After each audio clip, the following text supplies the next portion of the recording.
Le parcours, c'est une méthode d'entraînement qui permet de franchir les obstacles dans le milieu urbain ou dans le milieu naturel. C'est une arme qu'on aiguise, on s'entraîne et si un jour il y a un problème, on sait qu'on peut s'en servir.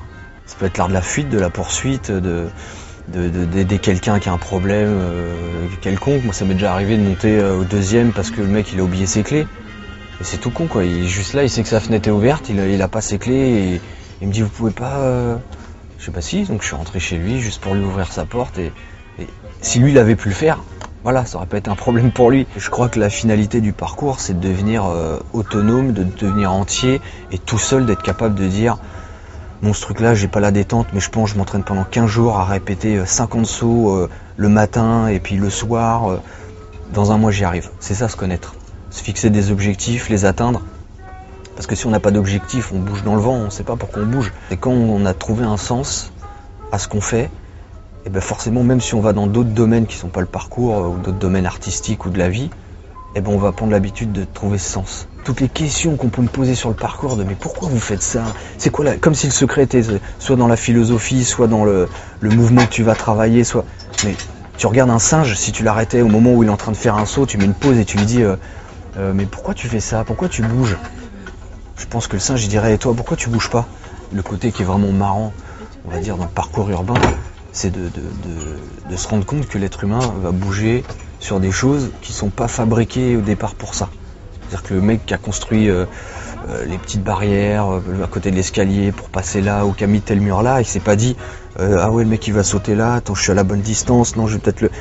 Ils construisent et nous on arrive à trouver des trucs comme un jeu de société un peu où tu vas regarder ce qui est possible, ce qui est pas possible et plus ton regard est juste et moins tu prends de risques. Quand tu vis un art, peu importe lequel, à fond, forcément ça t'ouvre sur plein d'autres choses et ça te fait comprendre des choses de la vie quoi. Le juste milieu, parce que l'excès tue. Donc c'est pareil, mon grand-père me disait toujours ça, il faut user mais pas abuser. C'est des phrases qui me reviennent tout le temps dans des moments où des fois je me pose des questions et je me dis mais c'est vrai ils me l'ont dit. Tu peux pas faire le fou constamment. Tu peux pas jouer avec ton corps comme ça. T'es à un moment obligé de suivre une règle et il y a des lois de la physique qui font que voilà, t'as beau te dire ouais j'ai pas peur, tu sautes pas de 10 mètres. Tu peux pas sauter de 10 mètres. Donc t'es obligé de respecter un entraînement.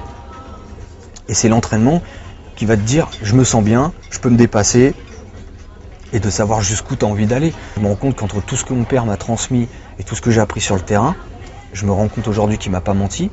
Qu'il m'a pas dit tiens vas-y David saute de là, t'inquiète tu feras rien, tu te feras pas mal et il faisait quand même attention à ce que je faisais, il me disait pas de faire n'importe quoi et voilà quoi, je lui dois tout au final. C'est pas facile quand même quand vous avez un enfant de le voir sauter d'une hauteur et de rester stoïque comme ça à dire ouais c'est bien mais serre tes jambes un peu parce que là ça va pas de donner des conseils alors que moi tous ceux que je vois c'est fais attention et tu vas te blesser ou machin ou j'ai l'impression que les peurs, on se les transmet. On peut se transmettre du courage, mais on se transmet aussi beaucoup de peur et on est dans une société aujourd'hui où tout le monde a peur. Tout le monde s'enferme à double tour, tout le monde est stressé, Comment on veut avoir confiance en des gens comme ça? Et si aujourd'hui la nouvelle génération apprend des choses où ils apprennent un peu à avoir du courage, la confiance en eux, c'est les futurs pères de demain. Donc ces gens-là, quand ils auront 30, 40 ans, ça sera des gens de 40 ans, mais qui auront fait du parcours, qui auront eu ces valeurs, donc ils transmettront encore autre chose à leurs fils. Que mais pas ça, fais attention, mets ton blouson, tu vas avoir froid, monte pas là, tu vas tomber. Parce qu'à force de faire ça, on fait quoi? On peut rester chez soi, enfermé, et puis là, il nous arrive rien. Mais je crois que la vie, elle se passe dehors quand même. Donc si on a 2 jambes, des bras, c'est pour grimper, pour aller voir ce qui se passe, et pas pour rester enfermé, sinon on serait comme des arbres. Il n'y a pas de plus fort ou de plus faible. Ce qui est important, en fait, t'es fort dès le moment où tu vas jusqu'au bout pour la cause que tu défends. Demain, tu te bats ou t'as une embrouille, si ta cause est bonne, tu gagneras toujours, même si physiquement t'as perdu. Le gars il t'a descendu physiquement, il t'a cassé les jambes, tu dis ouais tu m'as battu physiquement, mais je reste toujours dans ma tête, tu peux pas rentrer dans ma tête et changer ce qu'il y a dans ma tête. Si moi je te dis que ça c'est comme ça et que je suis sûr de ça, tu ne bougeras pas ça, et c'est ça qui est important. Donc maintenant dans le parcours, tu peux te blesser, tu peux avoir quoi que ce soit, mais c'est pas parce que même moi personnellement demain je me blesse dans le parcours, ça peut m'arriver, et je croirai toujours aux mêmes valeurs. Parce que même les animaux, ça leur arrive de tomber aussi. Ils font des chutes, sauf que quand ils se plantent, voilà, c'est pas du béton, quoi. Ça se rapproche vraiment des arts martiaux. Dans la méthode de s'entraîner, dans la volonté de répéter un mouvement, une technique, on va dire, c'est collé aux arts martiaux, je crois.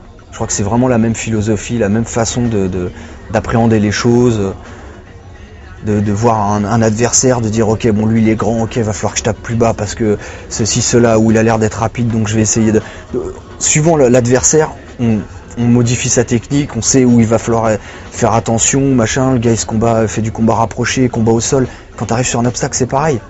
Bon qu'est-ce qu'il y a, ok je vais attraper ça, mais si je glisse, où c'est que je peux me rattraper, bon il y a ça, boum boum boum, ça t'apprend à regarder. Mais c'est vraiment le même, enfin pour moi le même mécanisme quoi. Je crois que la peur elle y est tout le temps là. C'est qu'à un moment tu as la confiance, que au moment que tu vas faire un saut tu te dis celui-là ça fait quand même 500 fois que j'ai répété ça à côté et sur les 500 je me suis pas planté, pourquoi maintenant que je tente là je tomberai? Parce que la peur fait un peu perdre la mémoire aussi. Comme quelqu'un, j'en reviens toujours au combat, le gars il est là, dans son club, il a fait ses mouvements, toute l'année, hop, on lui a fait ses parades, et le jour où il se fait embrouiller, gros coup de pression, le mec il lui parle pas comme le prof, parce qu'il en a rien à foutre qu'il fasse des arts martiaux, et qu'il lui fait juste comprendre que si le gars il donne pas son portefeuille tout de suite, il va se faire démonter, et le gars il est en panique, et t'as envie de dire, hé réveille, t'as fait quoi pendant un an? Tu t'es pas entraîné pour ce moment-là? Oui mais je sais pas, parce que là je suis paralysé par... Donc t'as rien appris, alors ça t'a servi à rien. Moi je le vois comme ça, normalement l'entraînement doit faire que quand tu es en situation réelle, tu réagis direct. Et plus tu vas t'entraîner dans une situation qui sera proche de la réalité, plus le jour où tu es confronté à la réalité, il n'y a pas de changement. Parce que le vrai, c'est quand tu es confronté au vrai. C'est tout quoi. C'est pas en apprenant sur de la mousse ou sur des trucs que d'un coup, ou en prenant un petit coup avec un gant de boxe où tu fais ah c'est ça un coup de poing, non un coup de poing avec des os qui te rentrent dans le crâne, ça n'a rien à voir quoi. Quand t'as ta tête qui te prend un choc et que tu sais plus où t'es, si tu t'as pas pris un coup de poing dans ta vie, tu peux pas savoir ce que c'est. Et je crois que voilà, c'est un peu ça, quand tu t'engages dans un truc, tu sais les risques et tu t'étonnes pas parce que c'est vrai que j'ai essayé de faire du parcours, je me suis tordu la cheville, moi j'arrête ce sport, c'est vraiment dangereux, tu le sais à l'avance. Tu le sais à l'avance, un chasseur ou n'importe quoi, le mec dans les tribus, il grimpe dans les arbres, ça leur est arrivé de tomber, de s'écorcher, de s'ouvrir, mais mais on est obligé de passer par là, sinon on mange pas ce soir, on est obligé de grimper dans l'arbre. Dès le moment où tu sors de chez toi, c'est dangereux. Quand tu descends dans le métro, c'est dangereux. Tu peux être au bord du métro avec ton portable, toi tu te crois en sécurité, et puis t'as l'autre qui court parce qu'il y a son pote qui veut rattraper, il te bouscule, tu tombes sur la rame. Toi tu voulais pas y aller, mais voilà, ça arrive n'importe quel moment de la journée. Donc quand t'as compris ça, c'est le jour où tu dois partir, tu pars. Donc à un moment fais les choses et vis ce que tu dois vivre et arrête d'être dans des frayeurs. Ah non il faut pas faire ça parce que le gars non moi je fais pas de voiture, moi je conduis pas parce que ça peut être dangereux la voiture, il y a plein d'accidents et puis tu traverses la route, tu te fais renverser. Le gars il s'enferme à double tour chez lui pour pas qu'on rentre et puis il y a une fuite de gaz, tout l'immeuble explose. Il n'y a pas vraiment de trucs à faire pour se protéger du danger ou prendre moins de risques. La vie c'est un risque déjà. La vie c'est un risque permanent. On prend des risques tout le temps. Quand on parle avec des gens, quand on s'engage, quand on donne sa confiance à quelqu'un, on prend un risque. Donc le truc c'est d'être prévenu et puis de vivre avec. Mais les gens qui regardent, ils disent oh, t'as vu il est sur le mur de l'école et tout, il répète, il a pas le droit d'être là, oh là là. C'est les gens qui te donnent cette impression que tu fais un truc interdit, mais toi tu dis à quoi là? Là un chat il vient ou un oiseau il se pose sur le truc, tu vas pas lui jeter des pierres. Pourtant c'est un être vivant, il a un cœur à l'intérieur. Pourquoi juste parce que moi je suis une personne et que je peux parler, là vous allez me dire tu sais que t'as pas le droit d'être là, qu'est-ce que tu fous sur le mur je sais pas, et toi, qu'est-ce que tu fais à me regarder, toi? Si tu tournes ta tête, en fait, là, et que tu marches tout droit, tu me vois pas. Je te gêne pas. Donc, fais ta route, va là, si t'allais chercher du pain, va acheter ton pain, rentre chez toi, et puis, qu'est-ce que t'as à rentrer dans mon truc? Et en plus, quand tu me parles, tu me perturbes, et ça se trouve, je vais faire le saut et je risque de me planter à cause de toi. Parce que tu m'as énervé à rentrer dans ta discussion, je me concentre sur mon truc, je te regarde, je saute, bam, je me blesse. Et là, tu fais quoi? C'est toi qui vas venir, qui va m'emmener au secours ou machin? Donc, si c'est pas ce que t'as à me dire est pas plus important que ce que j'ai à faire, trace ta route.